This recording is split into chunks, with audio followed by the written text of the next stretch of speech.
Assalamualaikum warahmatullahi wabarakatuh. Pada pertemuan kemarin kita telah belajar materi munafik. Untuk pertemuan kali ini kita lanjutkan materi yaitu keras hati dan keras kepala.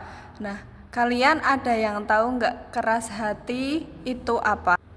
Nah, keras hati adalah menurut Kamus Bahasa Arab, keras hati sama dengan qaswah al-qalb, yang artinya kekerasan hati atau kebengisan. Dalam kehidupan modern yang perubahannya begitu cepat, terkadang hati manusia yang tidak kuat bisa berubah-ubah. Adapun tanda-tanda kerasnya hati adalah ketika keburukan dan perbuatan dosa tidak lagi membuat hatinya terluka. Begitu pula ketika kebodohannya dan ketidaktahuannya tentang akidah dan keyakinannya yang rusak tidak lagi melukai hatinya. Selanjutnya ada macam-macam hati. Yang pertama, hati yang sehat atau qalbun salim. Yang kedua, hati yang mati atau mayyit al-qalb. Yang ketiga yaitu hati yang sakit atau marid al-qalb. Yang pertama, hati yang sehat atau qalbun salim. Qalbun salim adalah kalbu yang berilmu atau mengetahui bahwa Allah itu adalah kebenaran. Hari kiamat itu pasti tiba tanpa keraguan dan Allah akan membangkitkan siapa saja yang ada di dalam kuburan. Al-qalbun salim adalah kalbu yang bersyahadah bahwa tidak ada ilah yang berhak diibadahi kecuali Allah Subhanahu wa taala. Yang kedua, hati yang mati atau mayyit al-qalb, yaitu hati seperti ini tidak mengenal Tuhannya, tidak menyembahnya, tidak melaksanakan perintahnya, tidak mencintainya, dan tidak ridho kepadanya. Hati tersebut berdiri dari antara syahwat dan kelezatannya, kendati di dalamnya terdapat murka dan marahnya. Hawa nafsu merupakan pimpinannya dan syahwat adalah panglimanya. Kebodohan adalah pengemudinya dan lalai merupakan kendaraannya. Keberadaannya di dunia sama seperti gambaran barang yang paling dicintai. Selanjutnya, hati yang sakit atau marid al-qalb ialah hati yang hidup tetapi mempunyai penyakit. Dia mempunyai materi yang saling tarik-menarik. Ketika ia memenangkan pertarungan itu, maka di dalamnya terdapat kecintaan kepada Allah Subhanahu wa taala, keimanan, keikhlasan, dan tawakal kepadanya.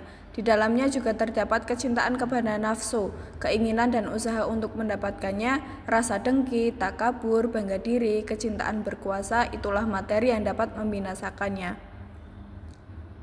Kemudian ada tanda-tanda mengerasnya hati. Yang pertama, bermalas-malasan dalam mengerjakan kebaikan dan ketaatan serta meremehkan kemaksiatan. Yang kedua, tidak terpengaruh hatinya dengan ayat-ayat Al-Quran yang dibacakan. Yang ketiga, tidak terpengaruh hatinya dengan berbagai ujian, musibah, dan cobaan yang diberikan oleh Allah Subhanahu wa taala. Keempat, tidak merasa takut akan janji dan ancaman Allah Subhanahu wa taala. Kelima, bertambahnya kecintaan terhadap dunia dan mendahulukannya di atas akhirat. Yang keenam, tidak tenang hatinya dan selalu merasa gundah. Ketujuh, tidak mengenal dan tidak bisa membedakan perbuatan ma'ruf dan mungkar.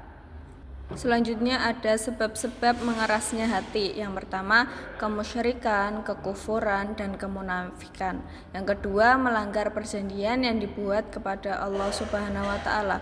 Yang ketiga, tertawa berlebihan. Yang keempat, banyak berbicara dan banyak makan. Yang kelima, banyak melakukan dosa. Yang keenam, lalai dari ketaatan. Untuk selanjutnya, keras kepala. Apa itu keras kepala? Menurut Kamus Besar Bahasa Indonesia, keras kepala berarti individu yang tidak mau menuruti nasihat orang lain. Sedangkan dalam kamus mendefinisikan arti keras kepala sebagai seseorang yang bersikukuh melakukan hal yang ada dalam benaknya dan di saat yang sama menolak mengerjakan hal lain hingga keinginannya tersebut terpenuhi. Ditinjau dari ilmu psikologi, keras kepala adalah sikap seorang yang selalu menolak mengubah pendiriannya dan tidak mau berubah, dan orang lain tidak bisa memaksakannya. Alasan seorang keras kepala. Yang pertama, karakter keras kepala melekat pada diri seorang karena sifatnya yang mudah tersinggung dan mudah marah kepada orang yang berbeda pemikiran dengannya.